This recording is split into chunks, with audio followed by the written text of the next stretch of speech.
Local 4 News starts now with a breaking news alert. The Supreme Court has dealt a major blow to President Donald Trump's economic agenda, effectively calling the president's global tariffs unconstitutional. In a 6-3 court ruling, the high court ruled President Trump's use of emergency powers to impose sweeping reciprocal tariffs on nearly every country went too far.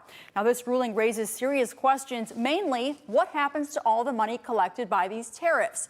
The Treasury has already collected over $133 billion from these taxes, and major companies are already suing for refunds.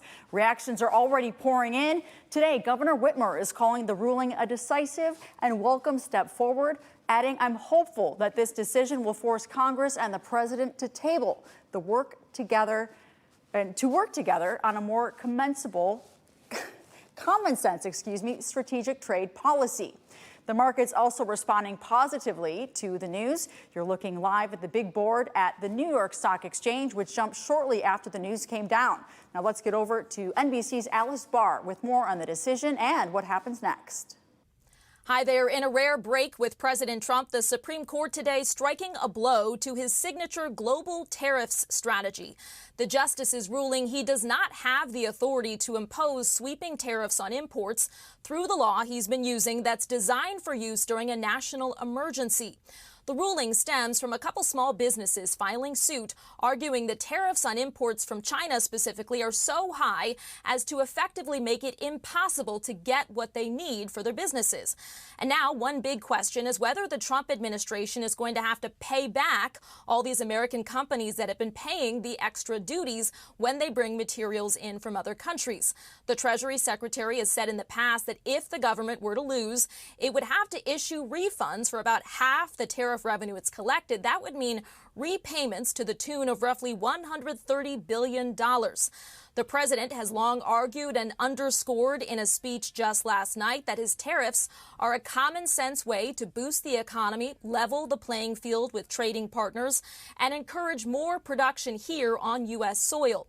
Administration officials have also said they have other options to level tariffs aside from the Emergency Powers Act the Supreme Court has now rejected. But while they weigh their options there, this is a statement from this conservative-leaning Supreme Court that's handed a number of victories to President Trump that they believe there are some limits on his presidential power. In Washington, Alice Barr, NBC News. Of course, we'll keep following this story and we'll provide updates online and on Local 4 News starting at 5 p.m. Also breaking here at home is a big story we've been following for years now. The man who killed a Detroit neurosurgeon has learned how long he'll spend in prison. Our Jay Scott Smith was there for Desmond Burks' sentencing. Jay, you're live right now, and Jay, I know that you got to hear him speak today. What can you tell us?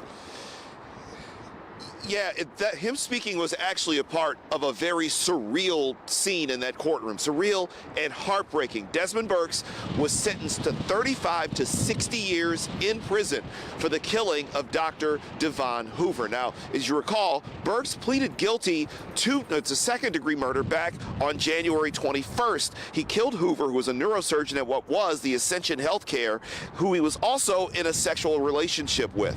Now, it happened at Hoover's Detroit home back on April 23, 2023. Now, Burks was also sentenced today to 10 to 15 years in the killing of 60-year-old Rita Sala in a road rage incident that happened nearly 1 year later in April 2024.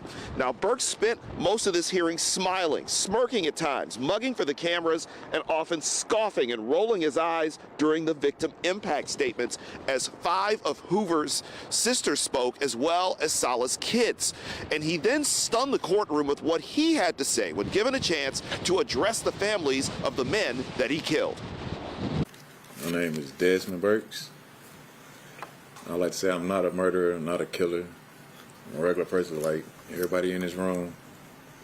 I'm not gay as what the prosecutor want me to be. Not a gang member. I love sports. I'm a people person. I didn't intentionally meant to kill the guy about the road rage. It was a slap, not an assault. Sorry about what happened, but can't bring it back. About the doctor stuff, just because I took the plea don't mean I did it.